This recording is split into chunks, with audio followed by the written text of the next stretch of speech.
అందుకనే కేసీఆర్ దగ్గర ఉన్న రోజు కేసీఆర్ దగ్గరికి భజన చేసాను, కిరణ్ కుమార్ రెడ్డి దగ్గర ఉన్న కిరణ్ కుమార్ రెడ్డి భజన, ఈరోజు రేవంత్ రెడ్డి భజన. అందుకనే ఫోకల్ పోస్టుల మీకు వస్తారు. ఇంటెలిజెన్స్, సిటీసీపీ, డీజీపీ, కాంగ్రెస్ రాగానే ఇది. ఇదేమున్నది చెప్పండి? అక్కడనేమో రెడ్డి ఫీలింగ్, కిరణ్ కుమార్ రెడ్డి రెడ్డి ఫీలింగ్ తీసుకొచ్చి అందులో కూర్చున్నావు. కేసీఆర్ రాగానే తెలంగాణ ఫీలింగ్ పెట్టినావు, మళ్ళీ ఈయన రాగానే మళ్ళీ రెడ్డి ఫీలింగ్లో వచ్చి కూర్చున్నావు. అరే మీకు మానసికంగా, మీరు చెప్తున్నా కదా, మీరు మానసికంగా చాలా వీక్. ఇసొంటి ఆలోచనల నుండి మీరు పనిచేసేటోళ్ళు అయితే చాలా, మీరు ఈరోజు నిరుద్యోగులకు, విద్యార్థులకు చాలా అన్యాయం చేస్తుంది. మీరు ఒక తీరుగా కాదు, అనేక తీరులో ఈరోజు మీరు అన్యాయం చేసుకుంటా వాళ్ళకి ఎక్కడ కూడా అరే వీళ్ళు పోటీ పరీక్షలు పాల్గొనే అవకాశం కూడా వీళ్ళు ఇచ్చేటట్టుగా లేకుండా, అరే ఒక నెల రోజు దానికి దీనికి గ్యాప్ పెడితే ఏం సొమ్ము పోతుంది భయ్ మీకు? మనుషులు కాదా మీరు? ఒకసారి చెప్తే మీకు అర్థం కాదా? మీకు మనుషుల లెక్క బిహేవ్ చేయరా మీరు? ఈరోజు ఎమ్మెల్సీల డ్యూటీలు ఏంటి? ఈరోజు ముఖ్యంగా గ్రాడ్యుయేట్ ఎమ్మెల్సీ డ్యూటీలు ఏంటి? ఎకడమిక్ లో ఎక్కడెక్కడ అన్యాయాలు జరుగుతున్నాయి, పరీక్షల పెట్టిన కూడా ఎక్కడెక్కడ అన్యాయం జరుగుతున్నాయి.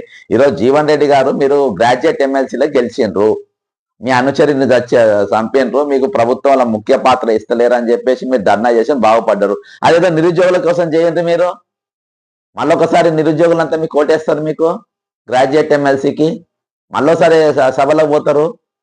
అరే గ్రూప్ 1కి వెళ్ళి ఇవాళ దాకా మీరు ఒక దగ్గర మాట్లాడు, మీ అనుచరుడు ఒక ఆయన మర్డర్ అయిందనే విషయం తప్ప తక్కిన ఎక్కడ కూడా మీరు ఏదో మాట్లాడని చెప్పండి అకాడమిక్ గురించి. ఈరోజు యూనివర్సిటీలో కానీ, కాలేజీలలో కానీ, ఈరోజు ఫీజుల విషయంలో కానీ, రిక్రూట్మెంట్స్ విషయంలో కానీ, పోస్టింగ్ల విషయంలో కానీ, ట్రాన్స్ఫర్ల విషయంలో కానీ మీ పాత్ర ఏమున్నా చెప్పండి గ్రాడ్యుయేట్స్ కు? అది చాలా దారుణం. దిస్ ఇస్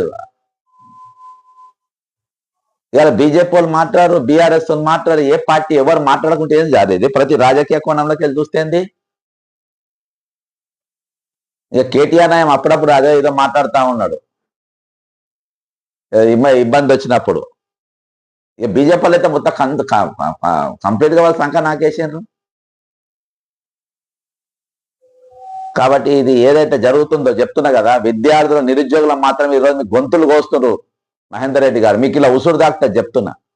ఈరోజు మీ చెప్తున్నా కదా, పేద కుటుంబాల ఎంబడి హైడ్రా రూపంలో రంగనాథ్ పడ్డాడు. పేద నిరుద్యోగుల ఎంబడి ఈరోజు నువ్వు పడుతున్నావు. పేద బతుకులు, పేదల భూములు ఎంబడి రేవంత్ రెడ్డి పడుతున్నాడు. బతకనియరా మీరు మనుషులను?